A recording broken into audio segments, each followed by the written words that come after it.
Please join me in pledge to the flag. Allegiance to the flag of the United States of America and to the republic for which it stands, one nation, under God, indivisible, with liberty and justice for all. 1.03 roll call. We just did this a minute ago, but we're going to do it again. Make sure. Elizabeth Doberman. Here. Mary Lee Hall. Here. Samantha Hall. William Hall. Here. Jeremy Hash. Jennifer Henkel. Still here. Nathan Henkel. Here. James Holly. Joseph Wilson. Still here as well. Thank you. All right, thank you. 2.01, public comment. Do we have any public comment this evening? Do not. Okay, moving on to 3.01. Detailed presentation of the proposed 2025-2026 budget and other financial items. And I'm going to turn this over to Mrs. Green and Mr. Trevor Carrington.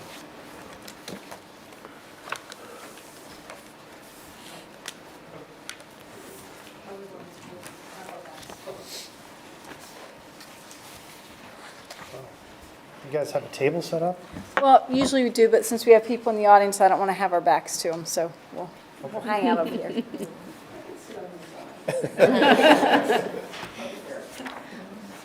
Okay, good evening, everyone. So we're, as Mr. Wilson said, we're going to talk about the 25-26 budget.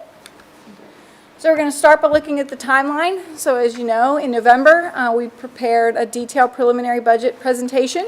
And then in the December meeting, the board approved the PD index to stay at or below, or approved the resolution to stay at or below the PD index of 5.0%. January, February, we've had updates at the board meetings.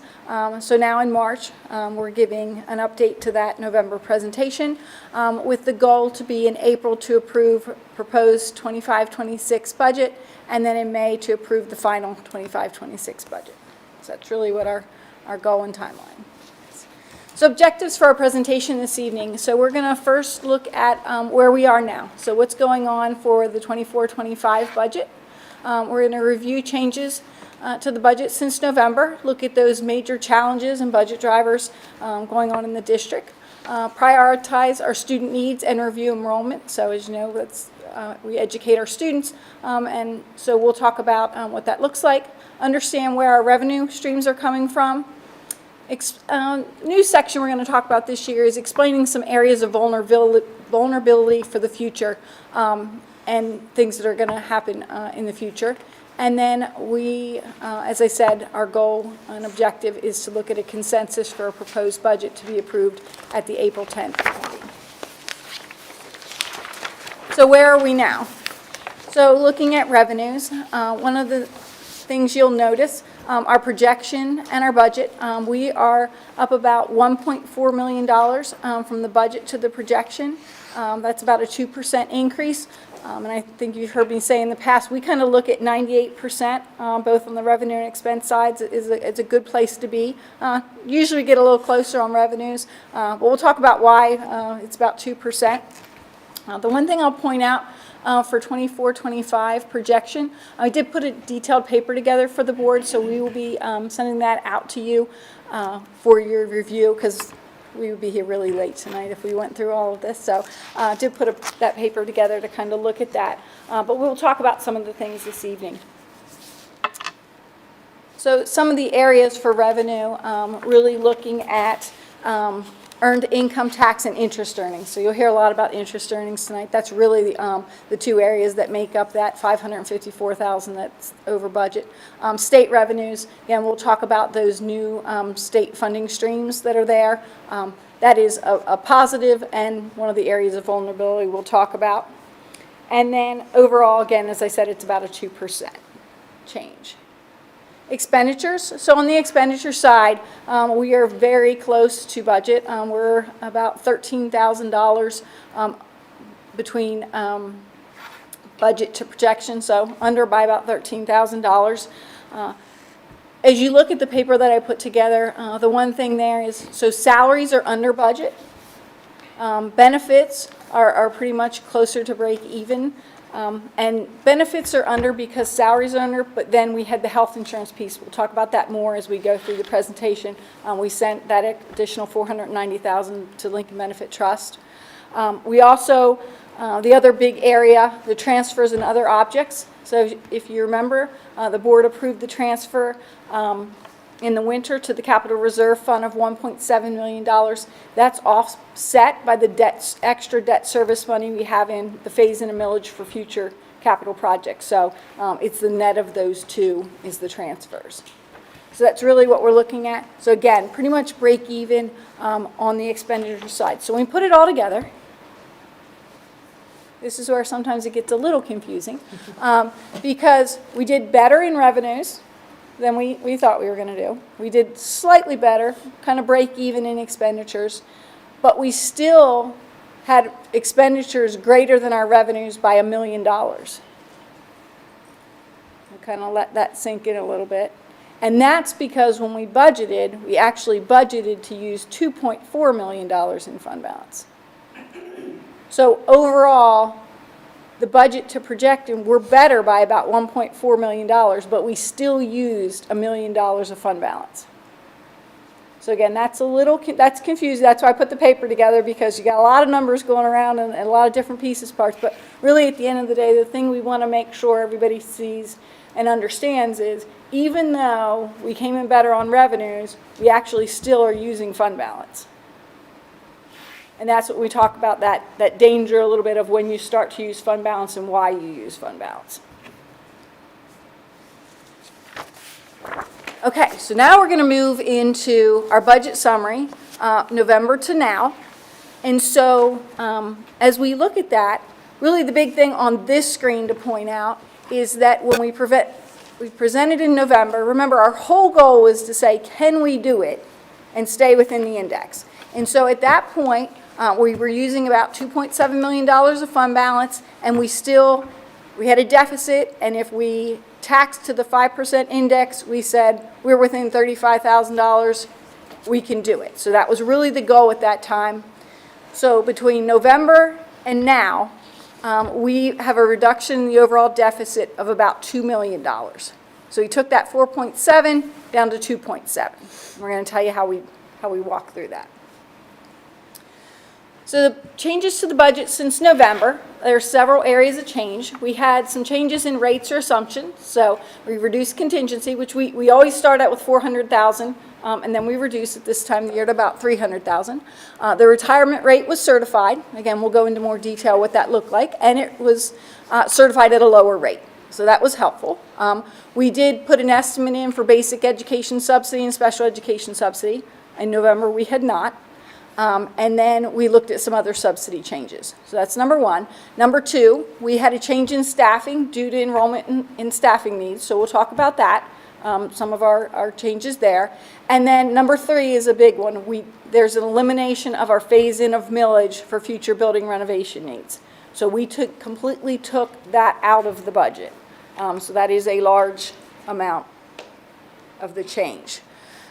So this summary of changes, we're not going to run down through each piece because we're going to talk about it in detail as we go through the rest of the presentation. But that makes up our $2 million, with the largest piece being that removal of the phase-in of debt of $838,000.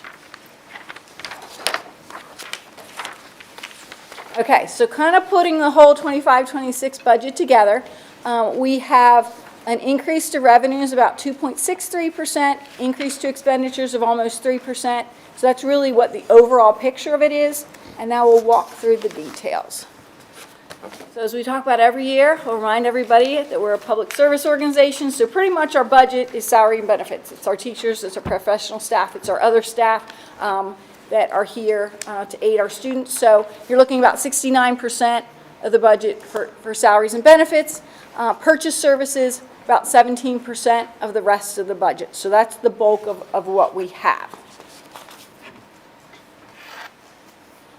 So again, this chart just basically shows what the changes are. You'll see the two big areas dollar-wise, because some of the percentages, because they're lower amounts, get higher. But dollar-wise, salaries, benefits, purchase services, Those are really the areas, and then that debt service piece that we took out.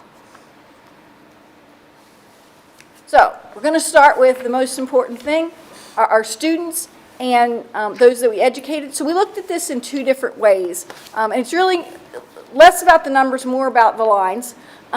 So we looked at it as average daily membership, and what that encompasses are the children that we educate. So regardless of where they are, that's the blue line. So that is the children that we educate, whether they're in placement, whether they're at your school of technology, whether they're in a charter school. So that's all of our children. And then the lower line, the orange line, are our children that sit in our seats here at Southern York. So as you can tell, they're pretty, there's a couple little bubbles here and there, but they're pretty much the same line, just one a little lower than the other.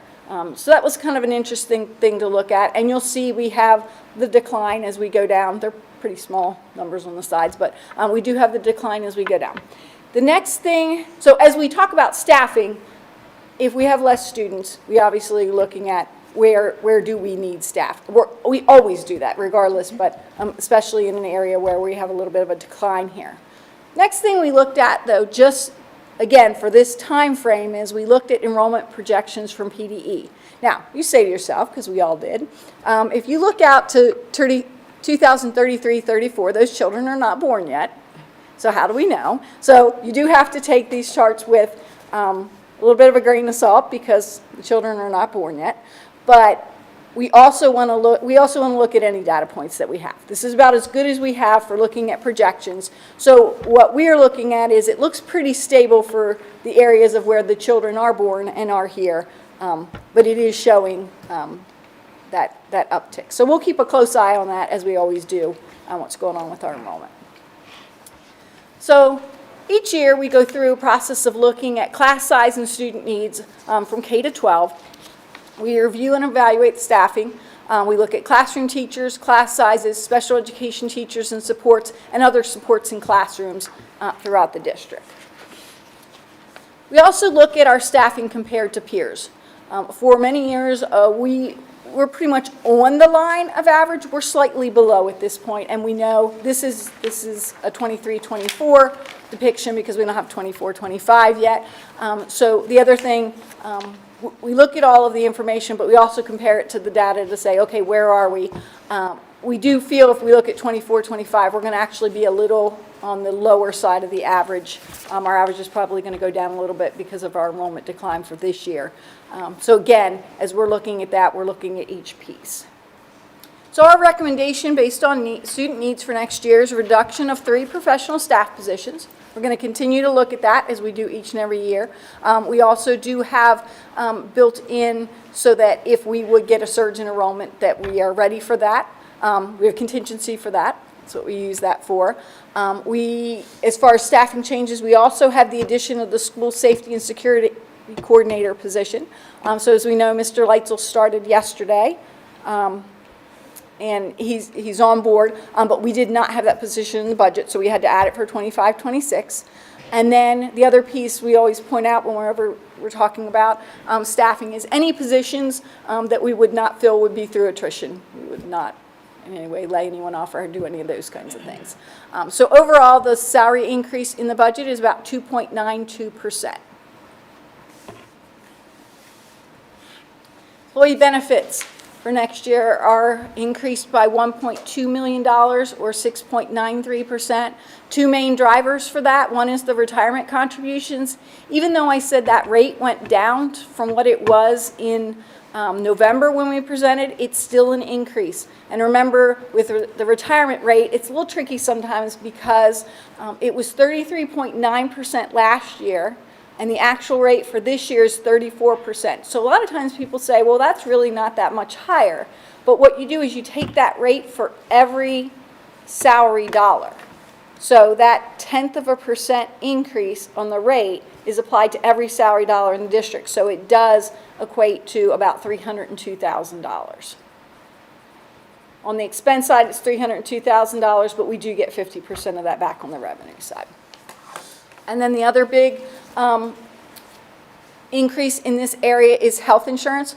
We talked in depth in November on that. Again, I wrote a paper on that if you need another copy of that. Walked through the history of that, what's the self-employed or self-insured piece of that, and the years that we really did bring money back the other direction, but that is a big hit to us. So just putting health insurance into perspective, couple ways we can kind of look at that. Health insurance on its own, if we were to need to do a tax increase, would be a $500,000 or a 2.5% tax increase just to cover health insurance. Or putting it in another perspective, talked about taking out the all of the additional debt service that we have in place, the $838,000, that's taken up by the health insurance increase for this year. So the one thing I'll caution, and we'll talk about it later, is if we have another increase of that level next year, we don't have more debt service to take out. So that is the one caution I wanted to put in there. It is a big number for us on health insurance. Also, though, for those that haven't read the paper or watched the November presentation, we had many years of very, very low or negative increases. So it's not necessarily that we have a huge problem on health insurance, it's just we hadn't for many years.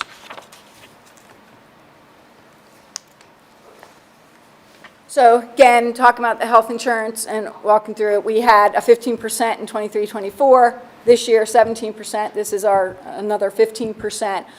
So hopefully it'll level out very, very shortly. And we did send that $490,000 during 24-25 over for reserves, with the possibility of sending another $350,000. At this rate, the estimate shows another increase for 26-27, but we have to finish this year and see what the results are before we would know that.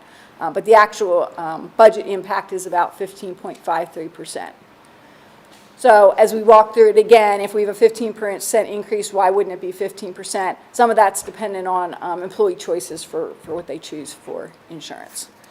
The other thing I'll point out with health insurance that's important is this is a reoccurring cost. So we always look at our costs in two different ways, whether they're reoccurring or they're one-time. Health insurance needs to happen every year, so we need to have that revenue stream in there to cover that reoccurring costs. The next area is purchase services. This includes things like transportation, repairs, insurances. So when I say insurances, these are more of our business insurances, liability insurance, workers' comp, those types of things, tuition, and student placement. So the several large drivers in this area, student transportation is about $170,000. That's a 5% increase on our contract, plus an addition for specialized transportation. We also have those business insurances. They continue to rise, about $80,000. And then student tuition and placements of about $471,000. The bulk of that is due to Lincoln Intermediate Unit placements, other placements in outside placements, and then charter school placements. Areas of decrease or savings, we did have some outside nursing services requirements that we have. We will not have those for next year, so that's a decline there. Plus our substitute number, it's not that we're not going to get all the subs that we can, it's just we had that number higher than what we've actually been spending, so we took that down a little bit. So, and as we talked about, we meet all students' needs. So those placements, student placements we talk about, whether it's at York School of Technology or some of the other areas listed here, or charter or cyber charter school students, that does amount to about $5.9 million or 8.65% of our total budget. So it is a big number. So we do like to show two charter schools. So while it is a big number and it is a big part of the budget, at Southern, we've typically had a lower per student cost for charter school students than other districts, so we are the red line. Again, it's ticking up, but is significantly lower than when you look at York County, Lincoln Intermediate Unit, or the state as a whole. So supplies, one thing we wanted to point out here, not a huge number, but $270,000 is a chunk of change. This is really not the supplies you would typically think of as papers, pencils, those kinds of things. It's really natural gas and electricity ticking up. We talked already some about the elimination of the debt service millage phase-in. So that is a huge decline. Really, it's offsetting that health insurance one for one. And this is really to explain this. This is that millage that was put in place, even though we didn't need it at this point, for future bonds and also to offset the need for bonds when we did building renovations. So that is out. If we were to put in additional bonds, we would need to actually add millage for those. So it's our debt service is now set actually to what we have for debt service. So right now, the only money, if we were to do renovations and building upgrades, it would be in assigned fund balance. So we'll talk about that later. New items in the budget. So we have several, as we talked about the safety and security coordinator position. We have an assistant girls tennis coach. We have, for the last several years, had a lot of girls go out for and be on the tennis team. And we only have one coach for that. Girls wrestling program, so currently have girls on the wrestling program, and there's more and more coming out for that program, so we're recommending having their own team. And then the fourth bullet, is for our staff wellness program. If you remember, we put that in place. We are currently in starting year 3, and with year 3, we are adding additional programs like an after-school running program or Pilates or whatever you may do, things really to get our staff together to do things and look at their wellness. So that's a small budget for that. And then the final bullet is a replacement radio budget. So we bought radios pretty much district-wide to upgrade years ago, and we want to start to look at replacing those. Some people use their radios more than others, and wear and tear, those types of things. I'll turn it over to Mr. Carrington to do revenues. Right, thank you. So we'll give Sue a chance to catch her breath. And I'll talk about the other half of the budget, so the revenue side. Similar to what we saw for expenditures, we have our little pie chart. So revenues right now, the biggest revenue we have are local revenues. So I'll touch on those. Then we have our state, which is about 1/3 of the budget. And then federal revenue makes up a really tiny piece. So it's 1%, but it's really less than 1%. So local revenues increased this year by about $467,000. I'm going to fly through this slide because we're going to talk about these items more on the future slides. But real estate revenues, they make up 50% of our total revenue. So those are the real estate tax revenues. Earned income taxes, they make up 11% of our total revenues and about 17% of local revenue, so a big piece of that pie. And then interest earnings lately, that's made up about 2% of our total revenue. Interestingly enough, interest earnings lately for us has been greater than our federal revenues. So it's more than twice our federal revenues. So like I said, we're going to talk through about kind of the nuts and bolts of our local revenues. So the first one is just showing you our assessment chart. Over the past 15 years, this is just showing the growth in our assessment. I'm going to try my best not to get too focused on the numbers because there's just a lot on there.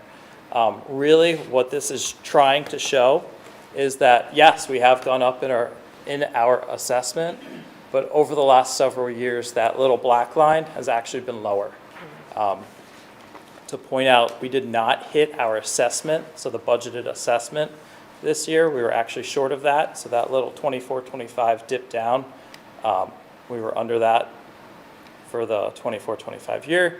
So one of the big important things, we make up our biggest part of our revenue, which is our local revenue, and mainly our real estate revenue by seeing an increase in tax and our assessment growth. So this chart, while is more numbers and a little harder to read, it kind of points out what that chart showed. So over the last 10 or so years, this is showing our increase in real estate tax revenues. Now the last line is what our budget is for this year. So it increases $112,000. So our largest revenue source, which is 50% of our budget, only went up about $112,000. The year-over-year change is about 33 or 0.33%. So for the 24-25 year this year, our projection is that increases by about 0.58%. So again, just to kind of reiterate, our largest item that makes up about 50% of our revenue budget only increased by a very small amount. And you can see there are a few years where we do have larger increases. So 16, 17, 17, 18, and then most recently 21, 22. Those were the years we had tax increases, and you can see that by those larger year-over-year percent change. But then since 21, 22, we haven't really had much. 22, 23, we did see a larger growth in assessment, which is how we got that 1.5% year-over-year change. So with that, we can see those changes. So with 25, 26 being fairly small, we have to look at where else in our budget is this made up of. So as Sue mentioned earlier, our total expenditure change was about 2.97%. So we have to see where else are we going to make up that needed revenue to balance the budget. One of those areas would be interest earnings. So as we mentioned earlier, interest earnings have gone up. It is an area that we'll talk about more a little bit later. And a couple numbers on here to point out. So in 21, 22, or 2020-21, interest earnings were about $22,000. Most recently last year, interest earnings were $1.6 million. So we have seen a wonderful increase in that revenue line. But the point that we have to kind of remember, as we use cash, as interest rates go down, because presumably they will at some point, that number will go away. So this is a revenue source that has been wonderful when we could get it, but is not something that we're going to be able to count on long into the future. One area that we have been able to count on, and we've seen some good growth with, is our earned income tax. So this is the earned income tax. If you are working in the area, you have it, it's just taken out of your paycheck. It's collected by York Adams Tax Bureau. And as you can see that chart, it's just really showing that has gone up over the last several years. We have a budget-to-budget increase of about $400,000, about 6%. So it's been one of the areas that we have seen growth with. And to give York Adams Tax Bureau some credit, something that we won't go into too much detail, but one of another positive areas in the budget, they too get interest earnings. So we pay York Adams Tax Bureau a fee every month for collections. And at the end of the year, we get a refund based on just the actual fee it costs to collect. Because interest earnings have been so high for the tax bureau, we have seen a lower net cost of collections. So that's been another helpful item to the budget. But as we mentioned with interest earnings, it's not always going to be something that we can count on long into the future. So that was our local revenue. So over 50% of our budget, actually 2/3 of the budget.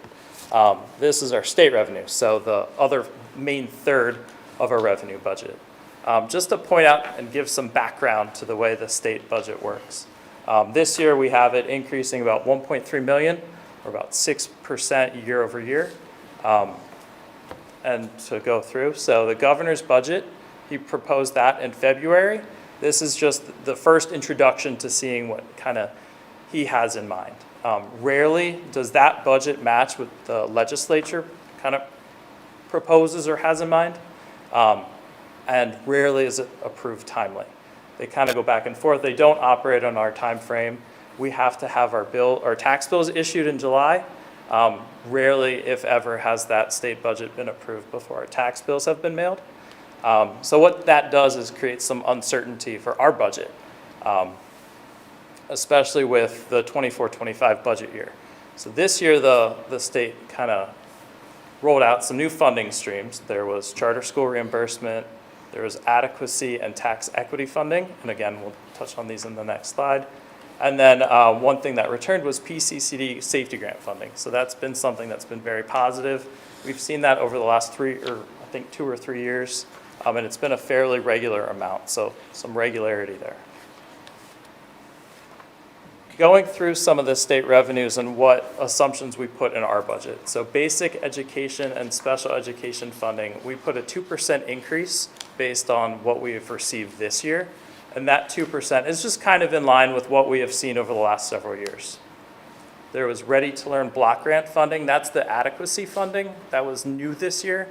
For the budget, we put in our 24-25 actual funding, which is an increase of $590,000. We received charter school funding this year, which was a new funding stream. That was about $136,000. We received the PCCD safety grant funding, and that was about $155,000. And then our transportation subsidy, that's not a new line, but we did get a big increase of about $171,000. So the point here, while there are new funding streams, oddly enough, not all of them made it into the governor's budget. So for example, charter school funding was not an item that was included in his budget. He has a different methodology where it would be a lower charter school cost that we would pay. So our method for preparing our state revenue budget was just to take what we received this year, plus the 2% increase to our 24-25 projected for basic education and special education funding, and then we'll see what happens. Because the governor's budget included a year 2 of the adequacy supplement. We did not, because really, we will see where it plays out. Can I ask a quick question about that? Yes. What is the capped amount for the next year if he's going to do that, if he's going to follow that capped amount for charter school reimbursement? Do you know what that is, or? This year, we received about 9% of a certain, I think it was last 2 years ago. Are you talking about the capped tuition rate, or are you talking about the Right. funding that we got? No, the capped tuition rate that he's proposing, rather than, reforming the entire budget for the charter school reform, right? Do you have any idea? I believe it was either 8,000 or 9,000 per regular education student. We can double check on that. I don't know why I was thinking 8,500, but that's right in the Yeah, middle. right in the middle. What Trevor's Probably saying know there. between the two of you. So we can take a look at that as we look at, as we kind of go through things. Honestly, sometimes with those types of details, I don't focus on them because because we're hearing different things at the legislator level. Yeah, So just not sure how not that's sure going how to it's turn gonna out. land. Yeah. It's gonna be helpful or not. Right, right. So the other thing is we kind of grappled, this was an area we grappled with a little bit because honestly, in the governor's budget, we're not even getting 2% for basic ed and special ed. He kind of did things differently. And so it was like, if you do you take all of what he had and throw out all the other stuff? It was kind of a difficult piece to work Right. through.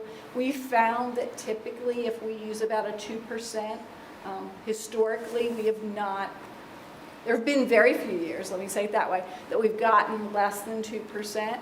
2% tends to be a pretty stable amount to put in for basic and special ed. So again, as we look at the governor's budget, we don't even get 2% in those areas, but then he has other funding streams, so it's to change everything over to what he has, even though the legislator hasn't Right. decided yet, which Right. I think they're going to do something, my opinion is they're going to do something in between. So that's really how we looked at it. And overall, it's not a huge difference between what we put in and what he had in overall funding. It's just the buckets you put it in. Right, okay. Does Thank you. does that make sense to everybody? It does. Yeah. All right. So one of the big funding areas for the state budget is basic education funding. That is our largest, if I did the same kind of breakdown, basic ed funding would be our largest funding of state revenue. And basic education funding, along with many of the state programs, is not easy to understand. It's a very complicated formula, and that formula for basic ed funding, it is the way that subsidy is distributed to all school districts, but it includes many data points. So enrollment is one of them, so like weighted average daily membership. Local tax effort, so the taxing capacity of a school district, poverty statistics, and then many other items are included in that big formula. That formula is something where any year a district can go up or down based on all of the factors and how they're updated. And then what happens is there's a baseline in the formula, and each year the governor adds more funding to that, and the subsidy is distributed that way. So again, it's pretty confusing, but to highlight something that happened for us, for our district, when you look at 24-25 subsidy and then 25-26, our share of funding decreased by .009%. So that sounds small, but when you're looking at the sheer amount of subsidy that is being distributed through this formula, it's actually it can become a significant amount to any district. Sue did an excellent job presenting on this, I believe, in August or September, so the presentation is still there. I won't rehash it because it is a very long, complicated analysis to go through, but really just to highlight, our district did decrease in the way the funding was distributed year over year. Yeah, let me just throw a couple small talking points in there on that percentage. So basically what you're doing when you come up with that percentage is you're going to multiply that by whatever amount of money is out there. So let's say they put another $75 million into the formula. You're going to multiply whatever your percentage is. So it went down. You're going to go down. The other piece is, well, our enrollment did go down. That is one of the pieces, but that's only one piece. Also, local tax effort, poverty, median household income, all those things are other factors that will push down your percentage of the pie. So another state revenue we receive is homestead farmstead funding. It's also known as property tax relief. So it is a little interesting. We assess the property tax, but we also get funding from the state for property tax relief. So what this chart is showing, and just to talk to it, since the inception of the program, the dollar amount really stayed the same until right around 21, 22. At that point, the state began funding that program a good bit more. And then I believe it was last year they funded it, continued adding money to it.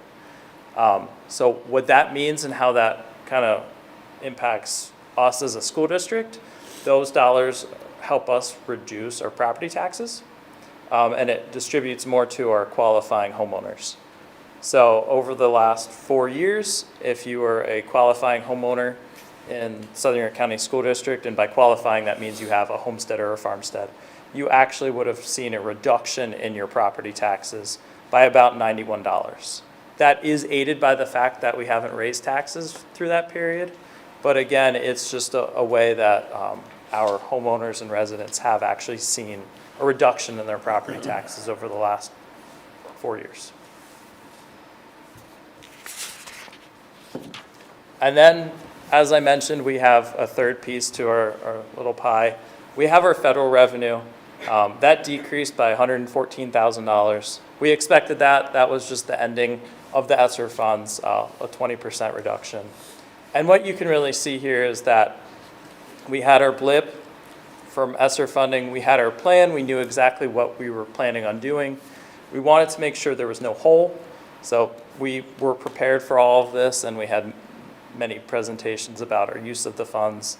And really, our title programs are Title I, II, and IV. The change was about $1,000 year over year. So for those, we're kind of back to where we expected we would be. We have some grants that we receive, and we get several grants throughout a year, but these are just highlighting some of the bigger ones. We have the PCCD grant, which is what I touched on from state funding. That's used to fund a social worker and a portion of a psychologist. We have the Ready to Learn block grant, which is really what that adequacy funding is flowing through. That increased by that $520,000. And it added to it an additional money we had from the Ready to Learn block grant. We use that money for our York County School of Technology costs. We have the Public Facility Improvement Grant. That is our middle school roof grant. And then a public school environmental repair program, which will help some of the asbestos remediation costs from the high school project. We have our history of tax increases. Really what this is showing is over the last 10 or so years, we have not had many times where we've increased taxes. And then to highlight over the last 5 years, the district's average tax rate increase was 0.54%, which is that raising taxes one time. And that is compared to a PDE adjusted index of 4.58% for the same period. our little tax rate comparison chart. What this does is show our proposed amount, which is that 19.91 in the green. We have 0 additional from that because no taxes would be raised. Should we go to the max, we'd get about right under $1.7 million. And then what it does is compare us to our neighbors, just our neighboring York County districts in the Lincoln Intermediate Unit. And our closest one is Southeastern. So even if we decided to go all the way up to the index, we would still be under where Southeastern is today. And then just really kind of going back, taking everything Sue presented, everything that I showed with the revenues. We have revenues of $65.7 million, expenditures of $68.4 million. We have a deficit without tax increase or use of fund balance of $2.7 million, and then a use of fund balance of $2.7 million, which balances the budget with no tax increase. Okay. So now we're going to talk a little bit, we've talked briefly throughout the presentation of some of those areas of vulnerability, some of those caution points. We just wanted to do a couple slides to kind of put some caution in there. There is the concern on the low growth in real estate assessments. Interestingly, you'll see growth in our area, in our townships, in our boroughs, but we're really not seeing it from an assessment standpoint. There's a couple reasons for that. One of the reasons is assessment appeals. So I don't know if any of you've gotten those at home, but there are attorneys that are out there sending things to each homeowners to see about doing assessment appeals. We are feeling some of that. The other thing is some of the properties are going on very slow. That is out of our control, but we are seeing a lag in when the properties are being put on. We can't tax until we get an assessment from the county. So that's another piece. But I feel that's less than the other area because you would think that would catch up at some point and like the year where Trevor was showing, we had the big spike, it was because there were a lot sitting there, and then when they came on, you could see the spike. But we're really not seeing any spikes right now. So that is one area. Interest earnings, which I've pointed out several times in different presentations, I do have concerns. We're at about $1.6 million. If that goes away, which I don't want to be cynical, but it usually does, if that goes away, that's going to be a hole. So let's say rates stay where they are for a while. Even the function of us spending down fund balance, which we are for the high school project, for some of the other projects for capital projects, as we look at the feasibility study and possible areas of greatest need. The plan is to spend that money. That's always been the plan on building renovations. When we spend that down, we will get less interest earnings. Even at the high school project, I will say in that area, we got a lot more interest earnings on the bond money from that project, which we didn't have to use as much fund balance as we had anticipated. So again, I do have concerns about the hole created with interest earnings, even if the rates were to stay the same. And then state and federal funding, again, not to be cynical, but we have gotten very good state and federal funding. My concern is that I definitely at the federal level, we're pretty much back to that very low level. So I don't anticipate we're going to see that again anytime soon. And from a state standpoint, we've been very generous, the most in my career. Even if we stay at what I consider a normal level, it will be less than what we have been receiving. So there is a concern there from those funding streams. They have been very unusual, let me say it that way. On the expenditure side, we talked about health insurance, that area of vulnerability. Last time we kind of went through this cycle, it was about 5 years. It seems like 5 years, whether it's 5 years of good or 5 years of bad, seems to be what we've experienced. So again, that's an area of concern if we continue to have those larger increases. And then the final area is building renovations and maintenance. If we were to move forward on some of the projects after we use what we have in assigned fund balance, we would need to issue bonds, and then we would have to put millage in for that because we don't have that at that point. So that is the other area. And by having that in there, and now that we've taken it out, by having it in, we were kind of earning interest on the money, having cash, not having to issue bonds. So there is a concern that, as we move through that project, or that process, we're kind of limited more than what we would have been if we wouldn't have taken all of that out. So now I'll kind of walk through our fund balance use methodology. So we budget staffing at 100%. So let me kind of explain what we mean there. So our budget is based upon a staff member being here and being paid each and every day for the whole year, and each and every staff member. So I'll go back probably 12, 15 years. We actually had to put in another bucket because when staff members were out, they would have sick days or they would have additional leave, or we would have subs. We would always have subs every single time someone was out. It has changed. We don't always have that now. So our option would be to reduce salaries and benefits based on what we think is going to happen, but that's almost impossible to predict.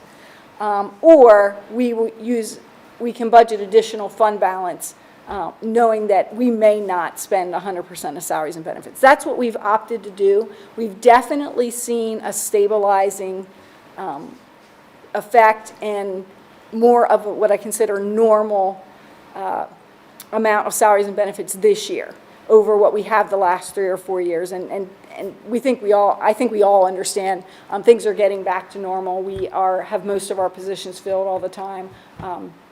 Have more subs, those kinds of things. So again, as we continue using this new methodology, we're going to have to keep a close eye on it because, as I said before, we don't want to use a lot of fund balance on any given year because we have to make that up each time.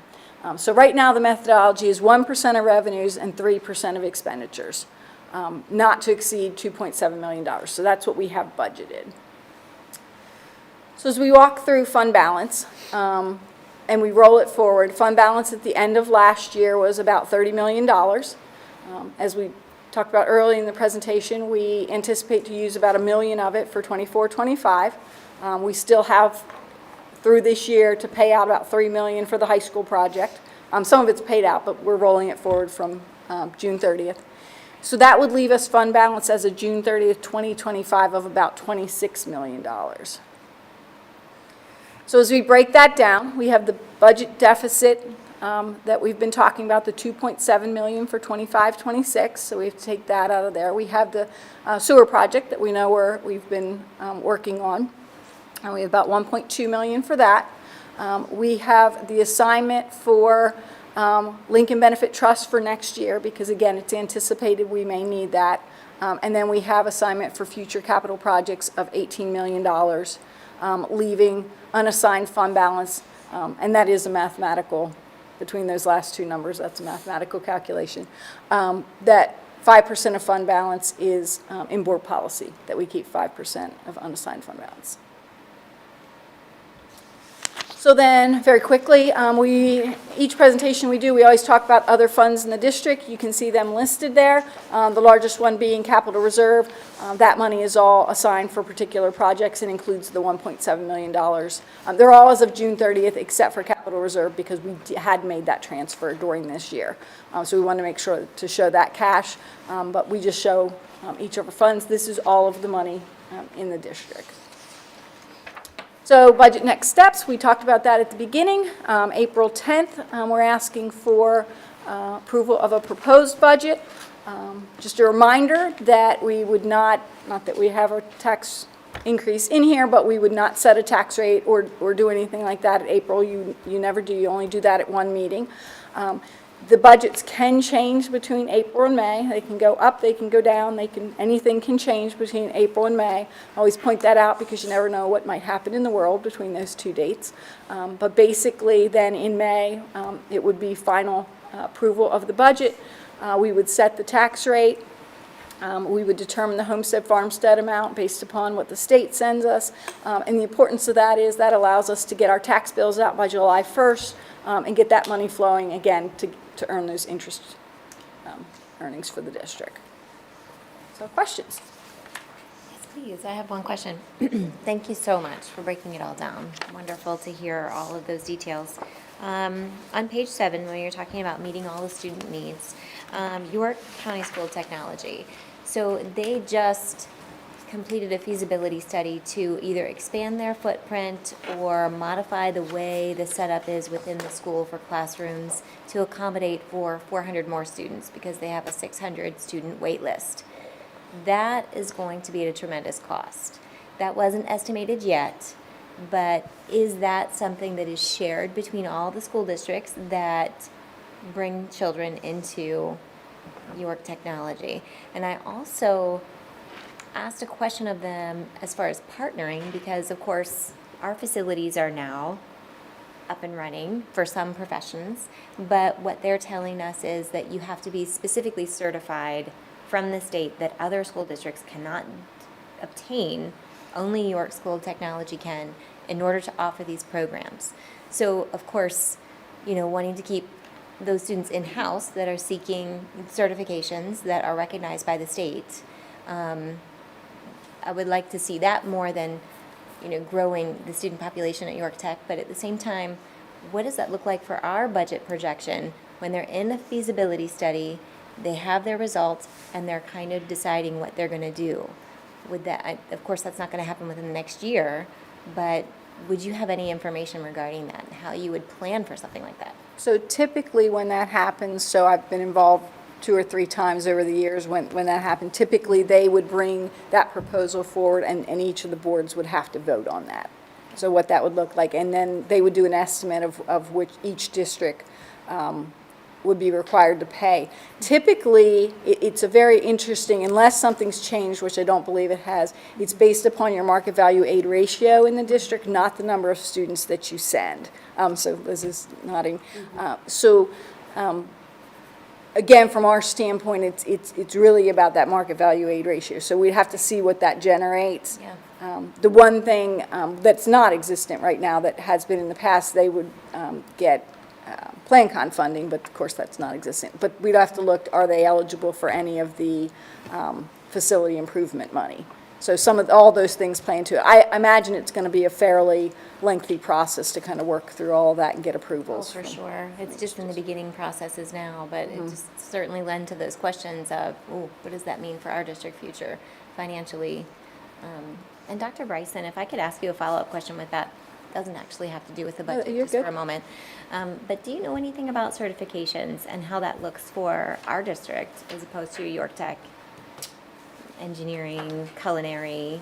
Yeah, welding, we all those actually just had a couple of our staff meet with York Tech to investigate culinary, to investigate engineering, architecture, some of our programming and what it would take to offer CTE credits here within house for specific areas. And as we talk through and work through that process, it's going to take time because we would also investigate partnering with neighboring districts for specialty areas that they might offer. So for example, it may be Hanover or Southwest would offer a welding certification or something of that nature. In any regards, first and foremost, we try to take care of our own students, but it also does open up the door where you could share, if you would, students for different programming that would be drivable for the student in their junior, senior year. So we're looking at that as an alternative to going beyond a 400, student expansion. So I think you're probably looking at a combination of both of those options ultimately, where districts will offer partial CTEs, but you'd still have a comprehensive high school like Tech that would offer, 4 years complete program there. Okay, thank you. That's all the questions I have. Thank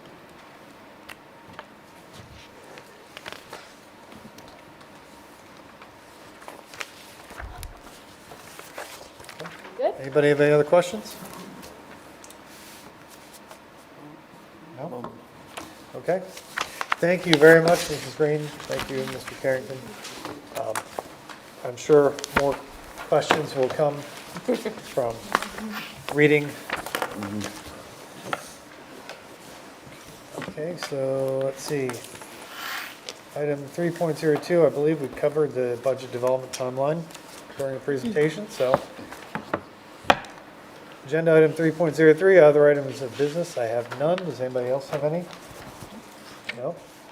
Okay, item 5.01, I will make a motion to adjourn the meeting. May I have a second? Second. Any nays or abstentions?